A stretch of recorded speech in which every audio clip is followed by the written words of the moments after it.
கருப்பு கவுனி அரிசி கழுவி எடுத்துட்டு வந்திருக்கேங்க. இது வச்சு என்ன பண்ண போறீங்க?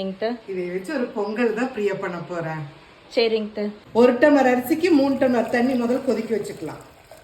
கழுவி வச்ச கருப்பு கவுனி அரிசி இன்ச் பண்ணிக்கலாம். 4 ஏலக்காய் இன்ச் பண்ண அரிசியை போட்டுக்கலாம். நம்ம கிட்ட கருப்பு கவுனி அரிசி, மாப்பிள சம்பா அரிசி எல்லாம் ஃப்ரெஷ் பேட்ச் இருக்குதுங்க. வேணுங்கிறவங்க கீழே கொடுக்குற கான்டாக்ட் நம்பருக்கு கான்டாக்ட் பண்ணிக்கோங்க. 4 விசில் கொடுத்துக்கலாங்க.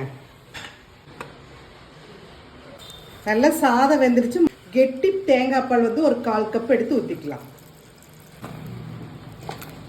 150 வெல்லம் போட்டு இதையும் நல்லா ஒரு கலக்கிடலாம். வெல்லம் நல்லா கரைஞ்சிருச்சு. நெய்யில் வறுத்த முந்திரியை போட்டுக்கலாம். பொங்கல் ரெடி. சத்து நிறைந்த கருப்பு கவுனி சக்கரை பொங்கல் ரெடி. இதே மாதிரி ட்ரை பண்ணி பார்த்து எப்படி இருக்குன்னு கமெண்ட்ஸ்ல சொல்லுங்க.